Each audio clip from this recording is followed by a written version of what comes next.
to hug a person. Hello, hello. Oh, thank you. Goodness. Are you, is this good? Do you want to move over to the other side? Hold on. He's left-handed. What do you want to do, Dad? Wherever you'd like to be, Yeah. we'll make it happen. Okay. Yeah. Do you mind if I roll him over to Of the course side? not. I'll knock over the glass of water into this gentleman's lap. There are advantages to being a lefty. You have an excuse. And everybody who is set up, I apologize, but let's not let my guy get dehydrated while he's talking. Oh dear. You know me. Heaven forbid. Okay.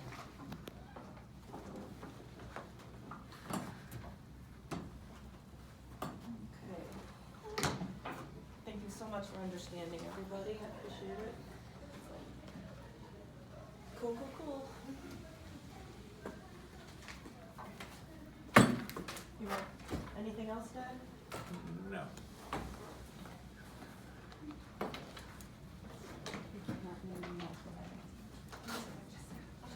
Are you my interviewer? Pleasure to meet you, Mason. Interesting person. Oh, Nathan Carson. I misheard it. It happens a lot.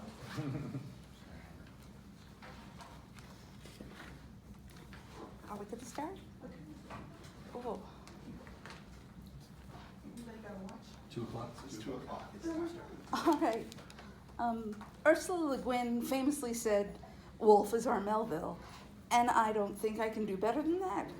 I don't think there's a quick or easy way for me to describe this man or his writing, how fascinating his protagonists, how rereadable his prose, how enduring his stories. Also, I think most of you know that already. So, distinguished guests, the man himself, Gene Wolfe, and Nathan Carson.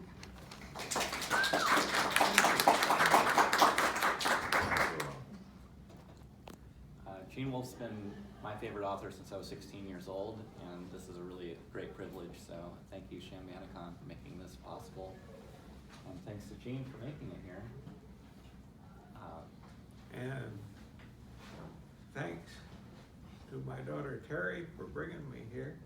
She's holding up a hand. Remember me? I'm the one. Oh, dear. Dear. I was about to say it was Allison then. Oh. So you nearly didn't make it at all. Can you tell us what's been going on? Oh, goodness. Terry was driving, you know. Anything can happen. She was not only driving, she was eating hamburgers as she drove. That's still legal, I think. Well, one hamburger. But you had French fries. 7 of them.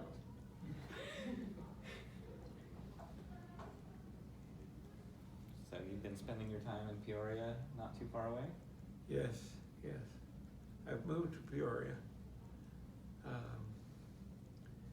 which is a long story, but you'll probably get it anyway.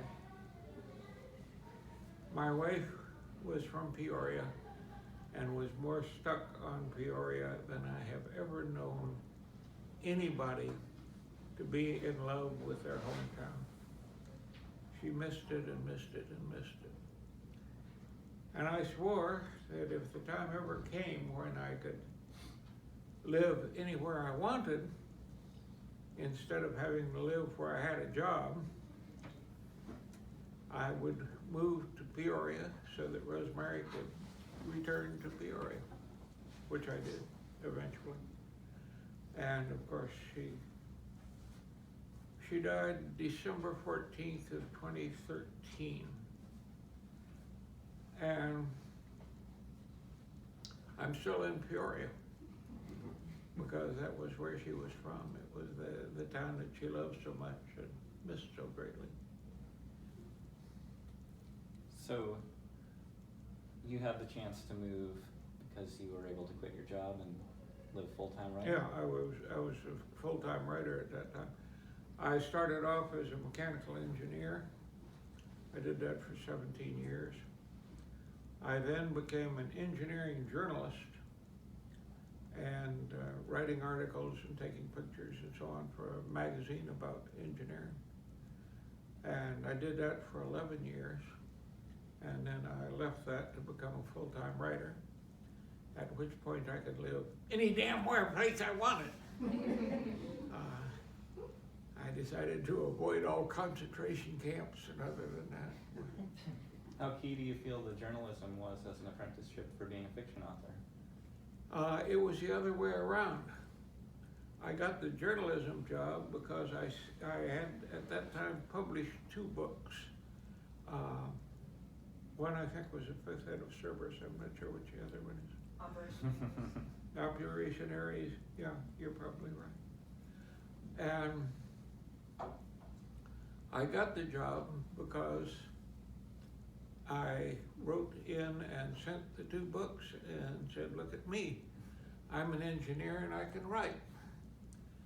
And I found out later from my editor at Plant Engineering that he had been asked by a number of people whether the thing to do was to hire an engineer and teach him how to write, or to hire a writer and teach him how to engineer. And he said, neither one. You have to find an engineer that can write, period. And he had gone all 3 ways, and it was the third one was the only one that worked. So me with the 2 books and the engineering background, they took me to Plant Engineering where that was being edited.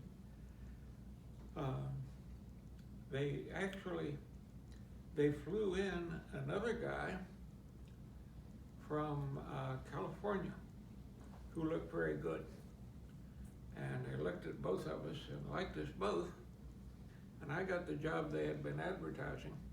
And they fired a staff member that they already had and hired the guy from California to do that job. So sometimes everything turns out to be cookies unless you're the guy who gets fired, you know. So you've been publishing short stories for a while before that. Oh, yeah. The first was The Dead Man? I think it may have been. That's what I read, 1966. It's way back there. I'm not sure on what the order was. Things came out, but The Dead Man is a long, long time ago. I know that. But Trip Trap was the first one that Damon Knight took for Orbit. That may be. You know, Orbit was my dream market for, say 9 books, something like that. It was a market that bought half the things that I sent to it, which was way better than I had done with anything else.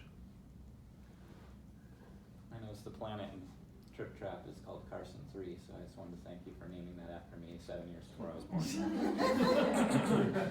It was a courtesy I will extend to you at any time.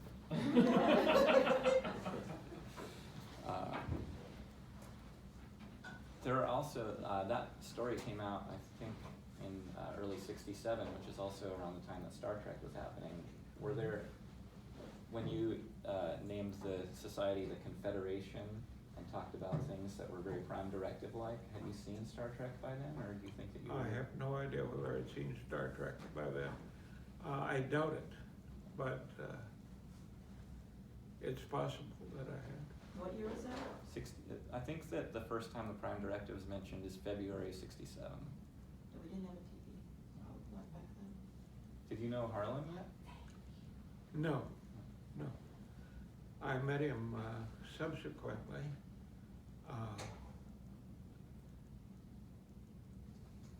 I watched the, oh, go ahead.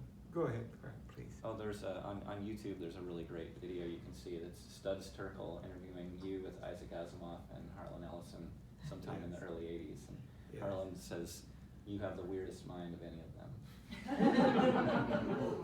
Harlan had a wonderful thing there which did not make it onto the tape. And I would love to tell you about it, and so I will. Even those of you who leave the room during this story.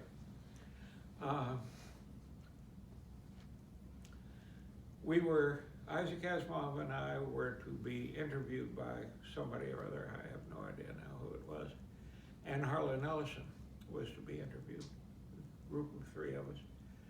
And it was done as a little TV show, and for years it was cropping up on TV and, 1 a.m. and all that stuff. But anywho, we was Isaac Asimov and the interviewer were sitting around waiting for Harlan to come in. Couldn't start without him. Had the crew, the tech crew who was going to take the pictures, and all this, all lined up, and we had the beautiful cleared space that was surrounded by the filthiest disorder you ever saw. And it wasn't under the lights, and so it wouldn't show up in the TV show. And there were styrofoam cups that had been knocked over while they were still full of coffee and stepped on afterwards.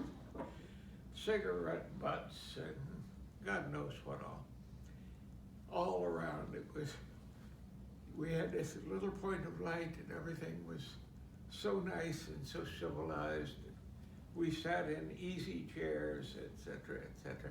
And beyond was this filthy wilderness of stuff, junk and garbage and whatnot. But anyhow, it was me and Isaac and no Harlan. And so we waited, and we waited, and we waited some more. And finally Harlan came in, and he was at the top of his emotional game. He was 100 miles above the fucking top of his emotional game. Oh God, those bastards, those damn bastards, I'll kill those bastards, I swear, I'll sweep them into the street. They're 4th floor, out the window, I'm gonna kill the bastards, I'm gonna kill them all. And at this point, a nice-looking young woman stuck her head in and said, Mr. Ellison, makeup. And he jumped up and said, all right. And off he went for makeup. The whole thing was over. So our interviewer said to Isaac and me, is he always like this? And I said, no. Tell you the truth, he's slowed down a whole lot in the past few years. And Isaac nodded sadly, yeah, And the guy was ready to drop through the floor. Oh, it was beautiful. One of the great moments of my life. Yeah, I would love to have been a fly on the wall for some of the things that didn't make it on camera in that show. It was really entertaining. Yeah. You met Isaac when he at the Nebula Award ceremony. Yes. And he, by accident, named me as the winner of a Nebula Award. This is before you'd won one. And I had not yet won one, and I hadn't won one that day either. It said at the top of his list, it said no award. And then it had the runners-up. And I was the best of the runners-up, whereas no award. I knew him well, Horatio. Had won. And Isaac just skipped over no award and announced me as winner. So I got up and went to claim my prize, and the committee swarmed at us like a gang of jackals proclaiming that I did not actually win, no award had won.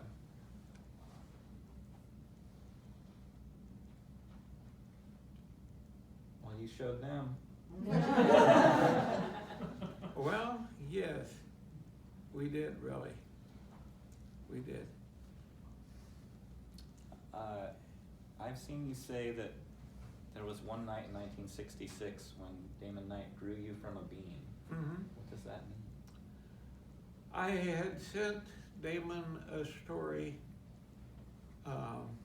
very freakishly written. It was in 2 columns on the page, each column by a different character. And the characters were interacting, and you got both characters' account of the interaction, which differed as to what each considered important and how each was reacting to the other's presentation, and so on, so on, so on, so on. And Damon said, no, we can't do it this way. We are going to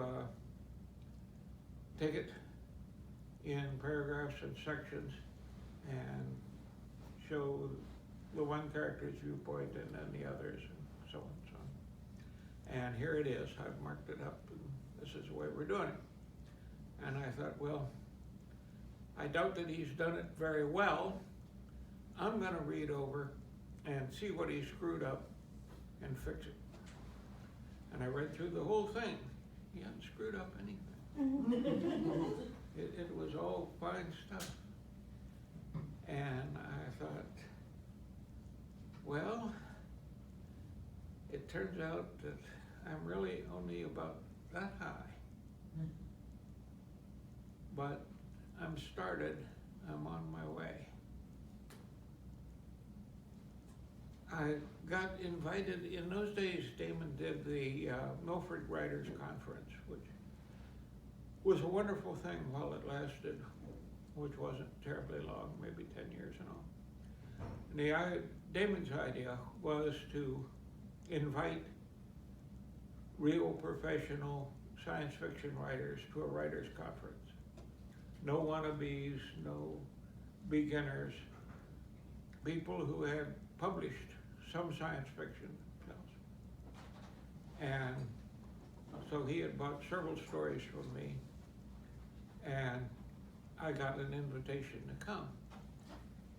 And as it happened, I had a new car just then. It was a little car that was inexpensive, i.e. cheap, but it was a new car. And it was the first time in my life I had been able to buy a new car. I had always bought used cars because I could get them much cheaper. And so I'm blazing along in my little new car, and ahead of me I could see yellow dots on the road. And I thought, what the hell is this?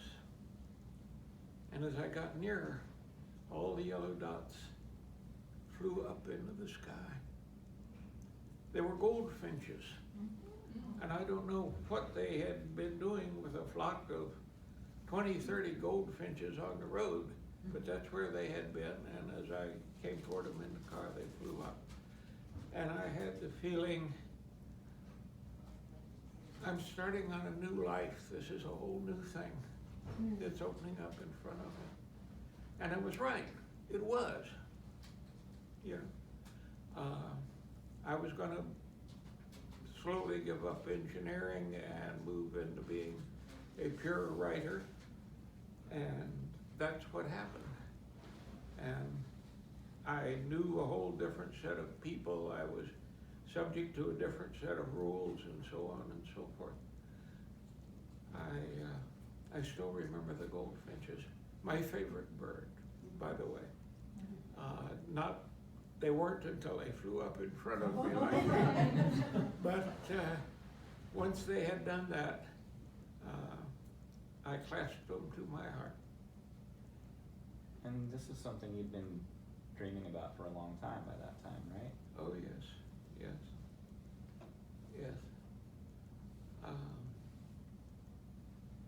it was great, because Damon invited all these writers, including Harlan Ellison. Somebody mentioned Harlan Ellison. And Damon had this flying staircase. He had a living room with a cathedral ceiling, you know what I mean, probably 25 feet above the floor. And he had stairs that came down into the air of this living room and made a turn and went down to the floor there. And Harlan took a good look at that and jumped with all his might and grabbed what do you call them, the rungs that supported the banister on the stairs, and chinned himself up on them and climbed onto the stairs, and then reversed the thing and climbed down the same way. And Kate Wilhelm, who was Damon's wife at that time, looked up and said, "My son can do that too, with only one arm." And that was a damn lie. But Harlan spent the rest of the day trying to do that with only one arm. She had entrapped him just like a spider throwing a fly to its web. Say something else. I'm running out of things to say. Oh, no problem. Yeah, they ended up in Eugene, Oregon, much later, because I worked in a bookstore in the early 90s in Eugene, and Kate and Damon would frequent our bookshop, so. Oh, wow. There. Wow. Hey, good to know. And in fact, it was your recommendation of Damon Knight's creating short fiction that I read at a very key time when I was probably 19 years old. And one of the things that Damon recommends is if you're under 30, you should go out and get some life experience before you try to become a serious writer. And I took that to heart, and really didn't start publishing until my 40s, but I feel really good about it. R.A. Lafferty did about the same thing.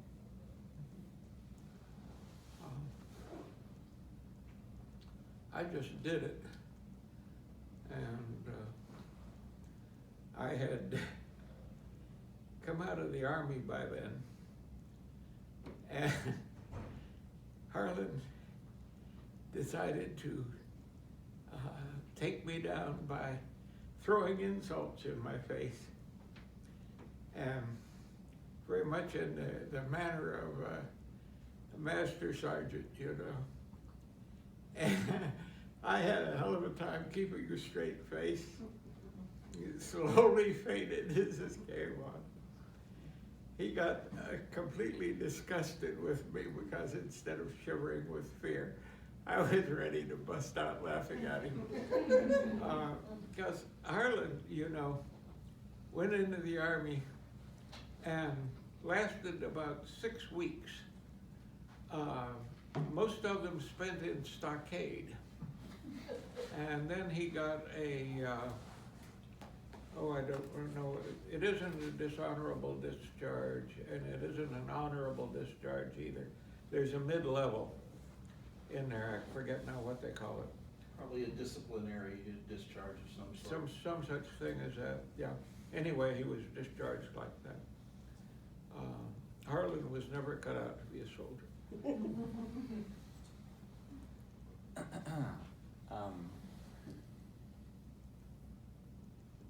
You know, you were mostly not publishing until your 40s, but I think that you seem to really have a keen ability to hold on to the child within. Is there something that you think helps with that? I think it's not rejecting the child within. I think the child within gets rejected by the mature person, particularly the mature man, I think, much less than the mature woman. Or pardon me, much more than the mature woman.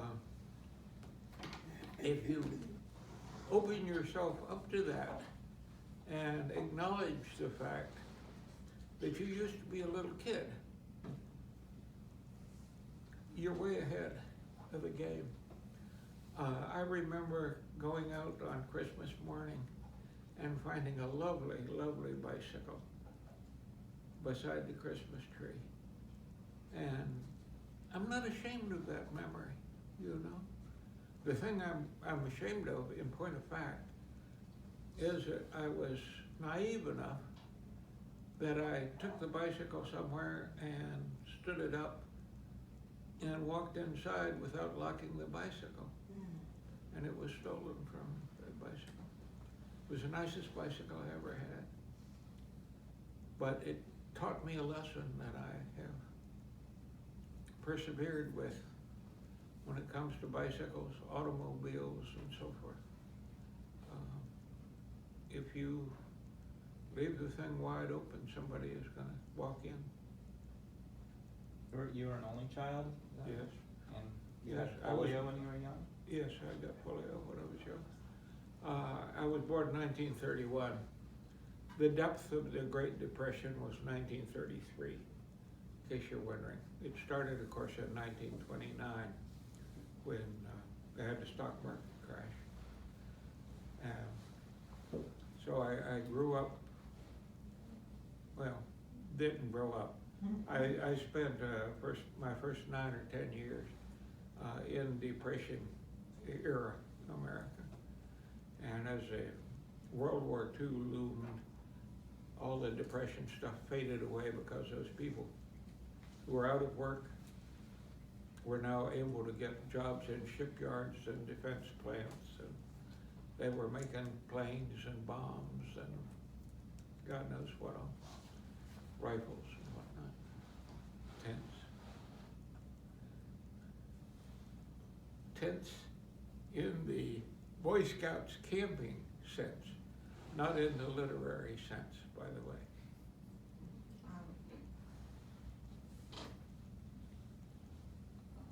Some people know that and care about it, and some of them are looking at it, has he gone crazy? Well, you know, I mean, how much fun is it being totally sane? Come on. It seems like even from your earliest published works, you were very interested in ambiguity and mystery and creating fiction that people would have to reread and discuss. What do you think brought you to that, like from the beginning? It seems. I was reading the kind of fiction that I would like to read. I was writing the kind of fiction that I would like to read if somebody else wrote it. And that reminds me, I should pull out some of my books and read them now. You know, when you finished a book, you've gone through it and gone through it and gone through it. At least I have. There are people who just do a rough draft and send it in.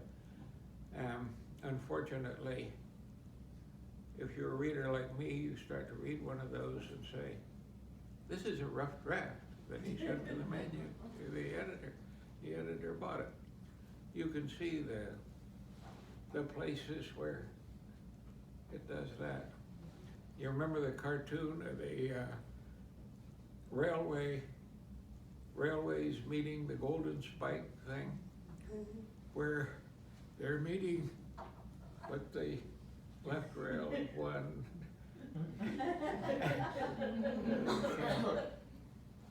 Yeah. Missed it by that much. I think that sophisticated kind of fiction does lend itself to critical evaluation. But I've seen you say that you're not an academic waiting to be criticized. I've never been an academic. I have taught short writing courses, and that's as close as I have ever come. But now there's a building body of work where people are writing books about your fiction. How do you feel about that?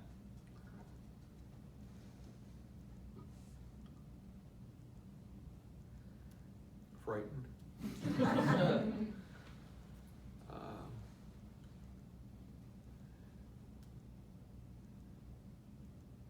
it's scary, you know. You understand how somebody who might be running for high office feels, you know, say that I was running to be governor of Illinois or something. Because you're getting a lot of criticism, and a whole lot of it is malevolent. A lot of reviewers are avenging themselves on the literary world that has rejected them and disdains them. But they go ahead and write the reviews, and hey, I got $25 and a free book. You could do worse. I think a lot of the books that are coming out are from people that are great fans of your work that are just trying to puzzle over its mysteries. I hope so. I hope so. Often they leap to some conclusions, though, I think. Oh, I had one guy, I no longer hear from him, which is fine with me. Lived in Wisconsin, and I guarantee you, he was on the brink of pure insanity. I think that they let him out of this straitjacket about twice a week, and then he could read my books and write me those letters. Because he would write long letters in which he saw 24 things in one of my stories that I had never consciously put there. And sometimes he was stretching it out to here, you know. Oh, wow. I'd get a letter from him, I'd look at the return address and shudder. Because I knew, you know, somebody, I don't know who it was now, another writer said he reminded him of a fish that had been hooked through the head. I mean, I think that a story like 7 American Nights, where only 6 of the days are depicted and only 5 of the eggs are eaten, I mean, do you think that there's enough information in that story for a reader to draw a solid conclusion there, or is it the point that one should never know? I think it's the point that one should never know. I would have to read the story again to be sure of that, but I think that what it is something haunted that says you will never be able to wrap your mind around reality. Reality is too damn big for you to wrap your mind around. You exist inside it, not outside it, looking at it like you might look at a paperweight. No. You're in the paperweight and looking out at the top of the desk. You are also a soldier and write really convincingly about war stories. I mean, it seems like it's true that people who have not been in war can't write about it in the same way. I've never read anything of that kind that impressed me as being real, so I would, you know, true to the actuality. One of the problems that we always have,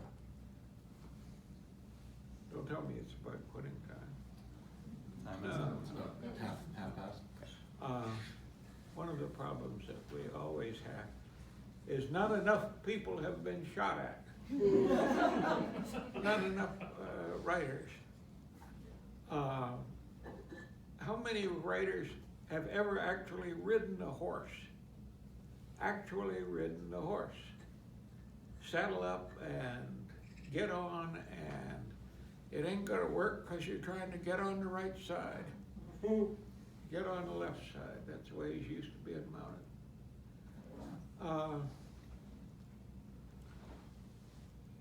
If at all possible, sail on a boat that sails, that is propelled by the wind, and you're setting sails. Fire the gun.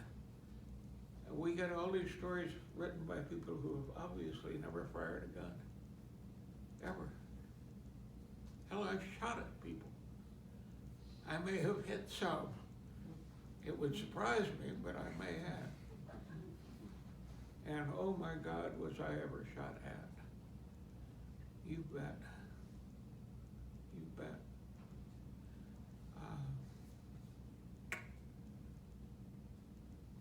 Well, along similar lines, the hallucinogenic experience comes up a lot in a lot of different stories of yours, including the Book of the New Sun, 7 American Nights, and others.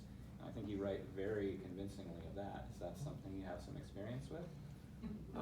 No, I never took LSD, if that's what you're thinking of. It's just that I think I see the world in stranger terms sometimes than most people do. And like everybody else, I've had dreams and have dreams quite frequently. And sometimes have a hard time getting rid of the dream when I wake up. Often that's innocent enough, but I wake up thinking that I'm in some other place and that something has happened that hasn't actually happened. So probably half of you at least do the same thing. I see somebody nodding over there. Yeah. It does seem like you have a very acute perception.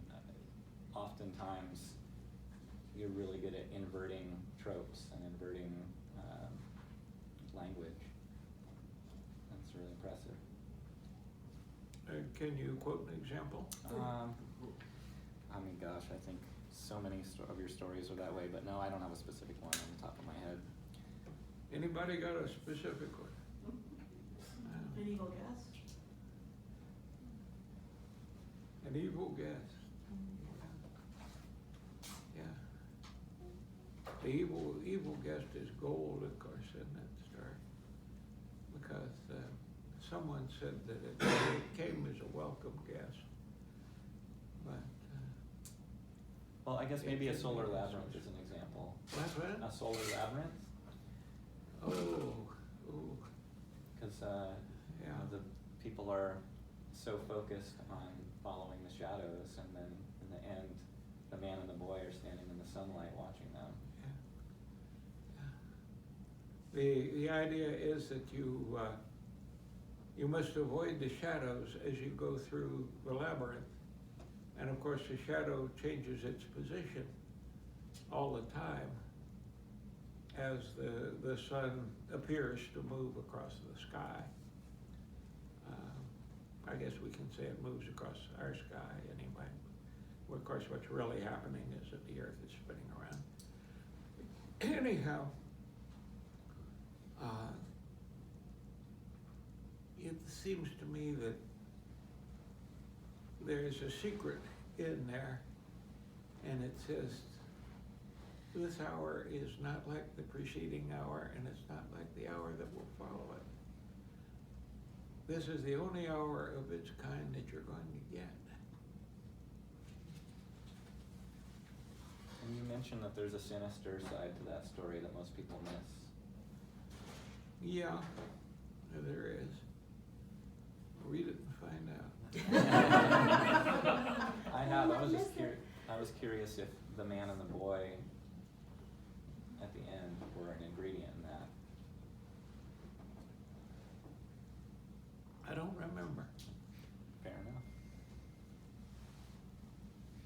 This is a personal thing I've noticed reading your fiction, and this is something that comes up in almost every one of your books and many of your stories, I think going at least as far back as Paul's Treehouse.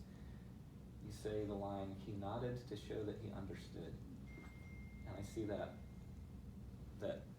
sort of that attribution of what the nods mean. Is there something that makes that important to you to include that so often? Well, there's the nod that says, I agree with you. And there's a nod that says, I understand what you're saying. And I wanted to differentiate between the two. That's about all that I can say there. To understand is not to agree necessarily. In fact, quite often it is not to agree. Fair enough. I guess another pet line I've always really enjoyed, it's just a clever phrase, is in the Claw of the Conciliator, when you say we were like children looking at a printed line, and we see a serpent in the last sword, in the last line, the last letter but one, and a sword in the last. Mm-hmm. And that's depicting the asimity in last. And how do you come up with that? Because the letters look like that. And don't tell me that S was not based on the serpent. You haven't heard a snake hiss if you think it's like that.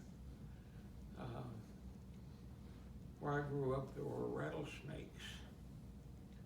And one learned to let them strictly alone. Other people would kill them. If you want to kill them, carry a gun that will shoot some kind of buckshot at the snake. There's several. The judge, anybody know about the judge? It's a revolver that will fire 410 shotgun shells. It makes a good snake gun. My father had a little restaurant in Houston, Texas, that was much patronized by cowboys and ranchers and rodeo riders and people of that kind, because it shared a parking lot with the Alameda Stable, which was one of the horsiest places in Houston. Alameda Stable at the back, my father's cafe on one side, and a nightclub called the Congo Jungle on the other side. And of course, bringing this up suddenly brings up about 100 stories, all of which I will tell today. Anyway, you know how students find a hard time getting a job during the summer months and a job after school and all that stuff. And I could always get a job because my father would hire me to work in a cafe. I think he paid me $1.25 an hour. But I also got tips. And our policy on tips was that you stuck them in your pocket. There was no business about you must turn your tips into a giant bowl that will be equally divided among the employees.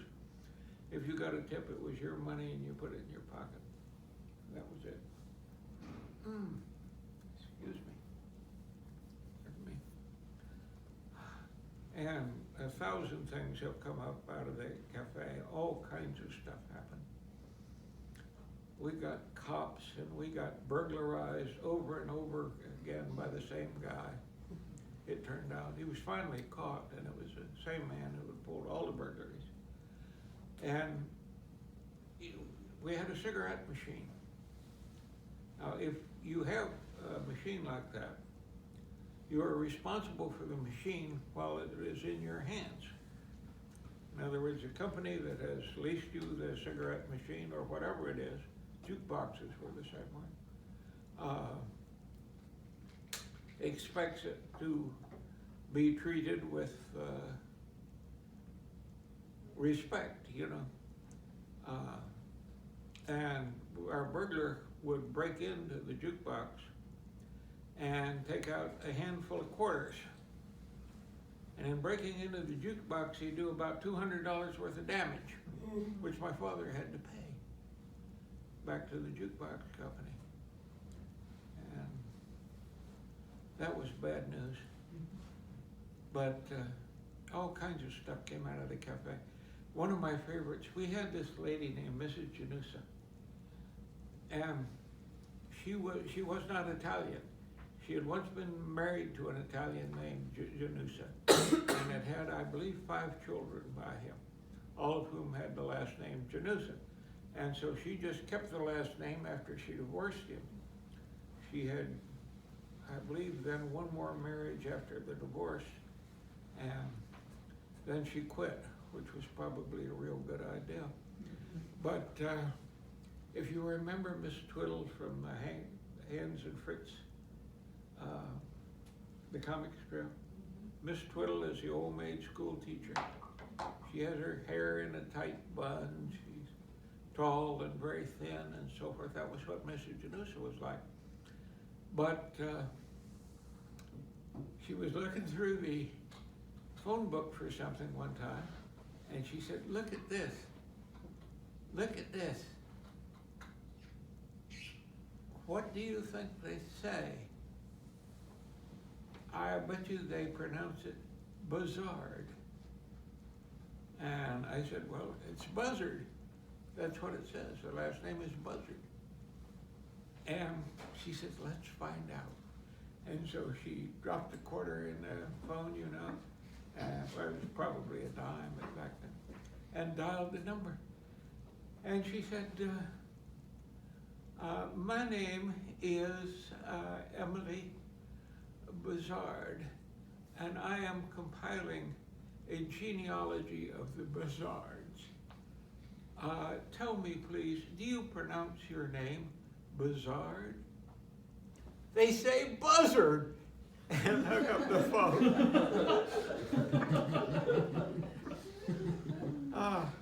That's what she was like. She was a very likable person, but we had carrot salad one time, and a customer returned his carrot salad to Mrs. Janusa, asking that she take out the raisins for him. And that she would not tolerate. She would not remove the raisins. No. If he wanted them removed, he could take them out himself. Need a special tool for that. Yes, a raisin extractor. Yes, sort of like a pair of tweezers, except that it has 3 legs and a screw on the top, you know. They have digital ones now. Oh, forgotten. Oh, yeah, you're right. Yes, indeed. Another thing you've said is that out of respect for living authors, you should only read 1 story per day by a living author. Okay. I think 1 story, if it's a good story, is going to give you plenty to think about for a day.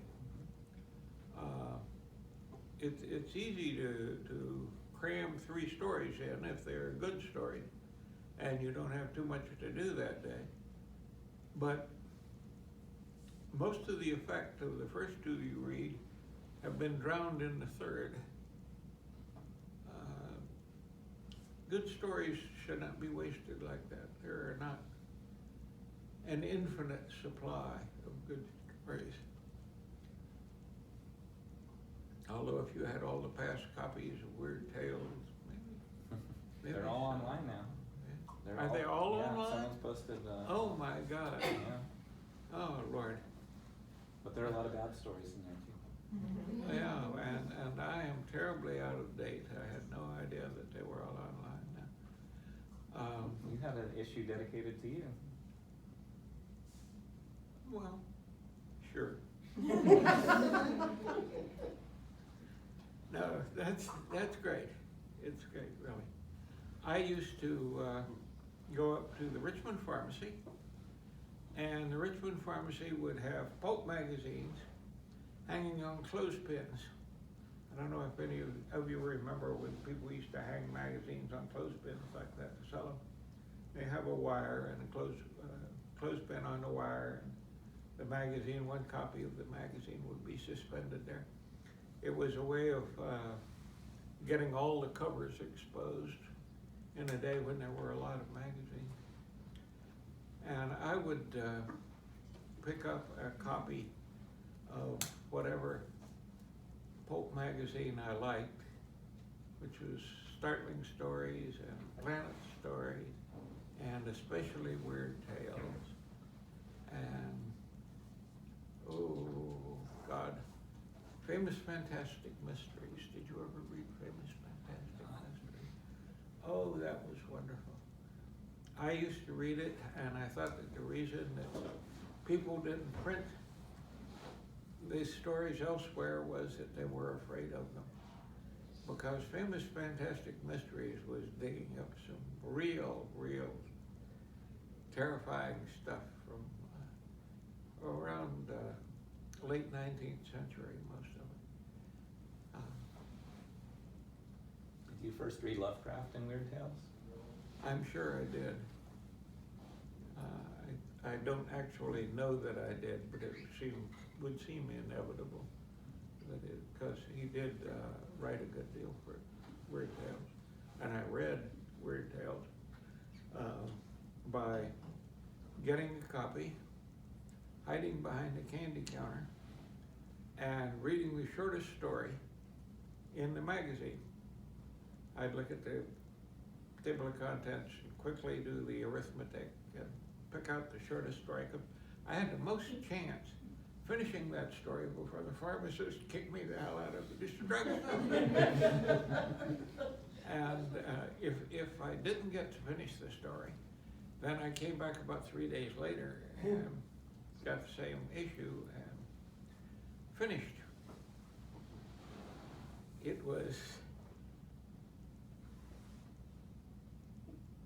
It made me appreciate the value of money. You know, money is an awful good thing to have. Lots of it. Another magazine that you eventually cracked was the New Yorker, and they recently did a profile on you.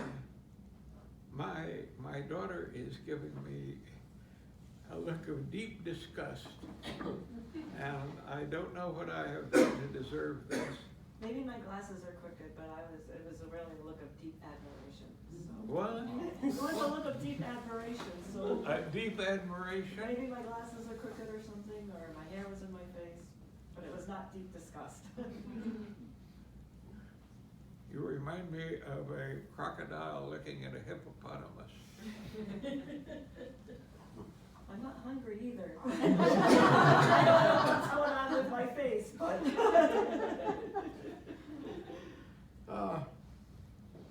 It's in your blood. I guess. Okay. Well, in the panel description, dogs come up. Have you been an avid dog fan for a long time? Yeah, I have never been a breeder, but I like dogs. I've had one dog or another, except for the time when I had 2 dogs. And that I've done. And I learned some good lessons from dogs, I think. One without, I could be silly now and give you notice about sleeping in front of the fire and so forth. But I had a English Bull Terrier named Lance. And Lance would fight any dog that would fight him. In fact, he would fight anything with 4 legs and hair that would fight him.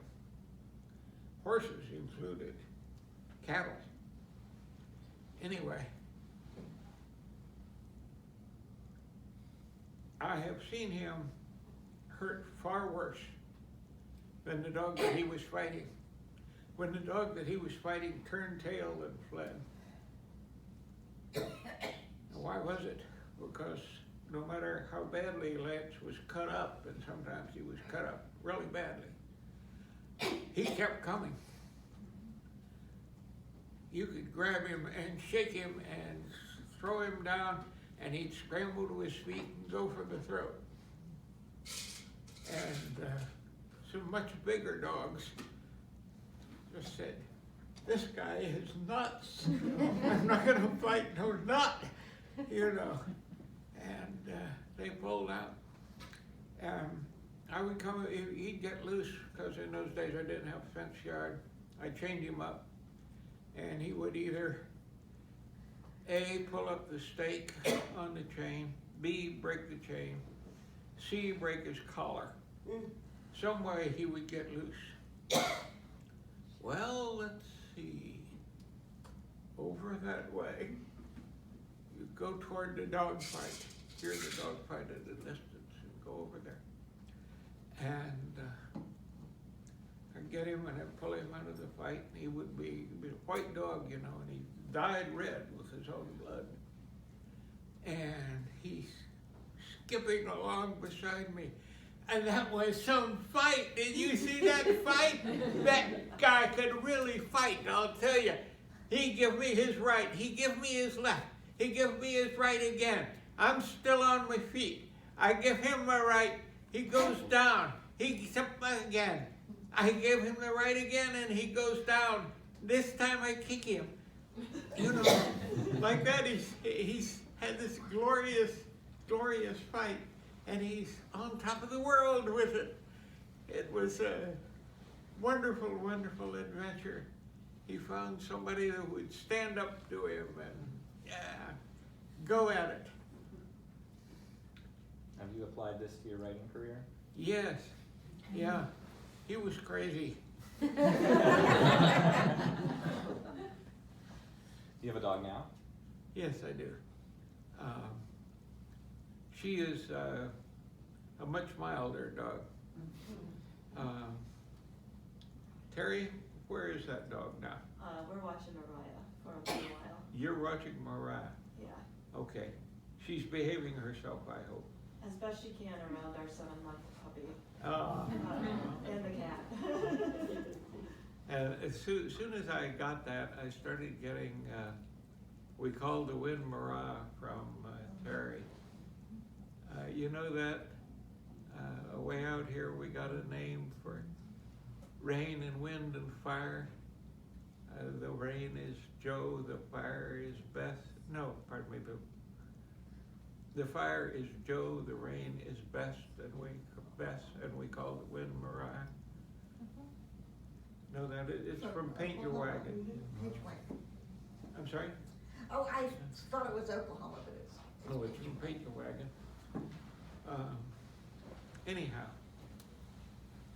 yeah, it's a good name, and it has stage presence.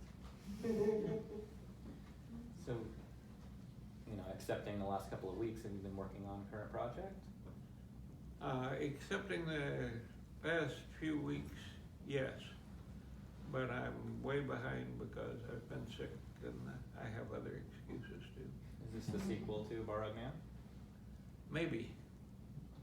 It depends. I haven't quite decided whether it is or not. I haven't finished the darn thing to start with. I've got probably 350 pages of manuscript, something like that. Which is a lot, but it's not a book. You know, you need to start edging up toward 80,000 words, at least. Unless it's a picture book, in which case all bets are off. Do you have projects beyond that one in mind? No, I don't. Something will strike me. It always does when I go looking for something. It's all these, if you could see ideas, you'd see them floating around in the air all over, you know. Would be like cigarette smoke or something. There's all these things that you could write about, wonderful things, and every once in a while I try. Well, I've got a shelf with this many of your books, and so thanks for capturing so many of them, some of those ideas. Thanks for buying the same book 3 times over. That has happened. Do we have any questions in the audience? The Grandmaster? Been fairly thorough. Brenda? Been fairly thorough. We're too odd. Let's see, I have 2 female relations and at least 1 female friend back there. I certainly hope she's a friend. Brenda's got And, okay, that makes 2 friends. And we're not getting a single question. How can We've this got one. be? Brenda wants to know something. You got one. Did you know that there is a Gene Wolfe Appreciation Society Facebook page? No. I found it when we started doing the advertising for the convention. All of a sudden, all of these people who have joined together have created their own Facebook page just to talk about you and your work because they admire you so much. I'm a member. Yep. In fact, there were people who sent me questions for you from that page. In fact, I think I better watch out for that group.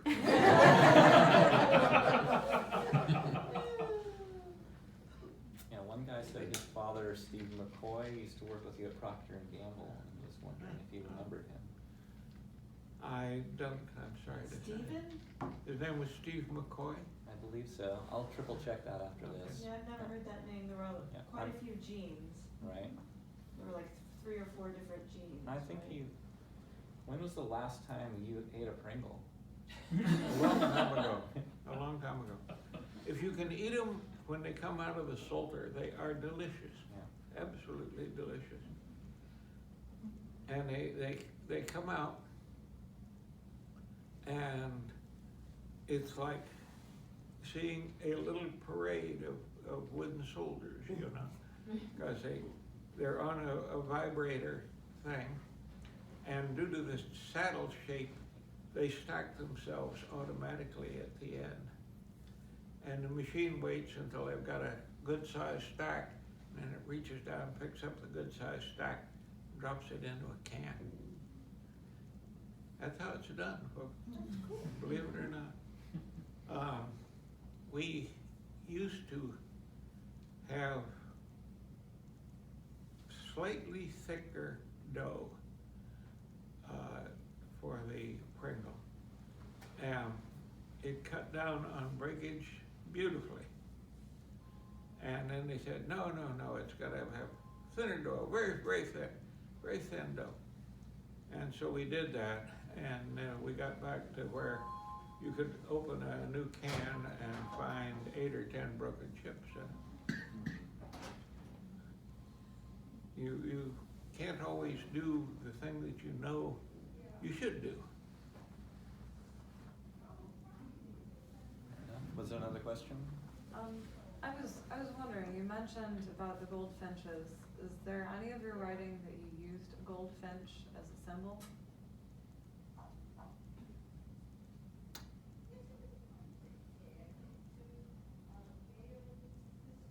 Can you give me an example? I was just wondering if you recalled writing it in anywhere. My daughter is shaking her head. I don't ever recall that. That's the first time I'd ever heard that story, to be quite honest with you. It's a lovely story. And I know why you always got so mad when Cinnamon would catch a goldfinch and bring it into the kitchen. That was, my husband and I had in our first Damn house. cat. Yeah, we had a 22-pound bruiser of a cat who would catch birds and bring them into me for cooking. Here, lady, cook this up. It's so sad. There's a really succinct and beautifully written version of that story written in the afterword for Fifth Head of Cerberus in the Best of Gene Wolfe. Oh, okay. Ah, You can find it there. uh-huh. Or ask him. Uh-huh. There's a pretty major Pulitzer Prize winning book by Donna Tartt called The Goldfinch that came out a year or so back, maybe 2 years ago now. Why? It's a very, very good book. What's it about? It's about a young man who is in a museum with his mother when a bombing takes place, and in the confusion and aftermath, as one of the only survivors, he steals this 15th century painting of a goldfinch and ends up basically with this painting for the next couple of decades of his life, and it's sort of just, it's a Bildungsroman about his upbringing and being without parents and having this very valuable stolen art hidden under his bed, and how he deals with that and what he does with it. But it was a bestseller and a Pulitzer winner, so it's she's the same woman who wrote The Secret History, which is also really good. Yeah, I was recommended to read above my pay grade, so that was a 800-page book that I chose to do that with. Yeah. What are you reading now? Are you reading anything interesting now? Not anything specific. I've been cruising around from this to that, reading magazines, reading some old books that I have already read, reading some new ones that I have never read that I bought on spec, and hoping to find something that will hook me and make me enthusiastic. So I don't have a good answer to it. I keep playing around in my mind with the Arabian Nights, thinking, gee, it would be great to do something there. But I don't know if I could do anything that would justify it. I have not lived in the Near East, you know. So, of course, that may be an advantage in that way. Okay. Well, I think we've kind of gone over our time now, so thank you so much for coming, and thank you so much for speaking. Thank you.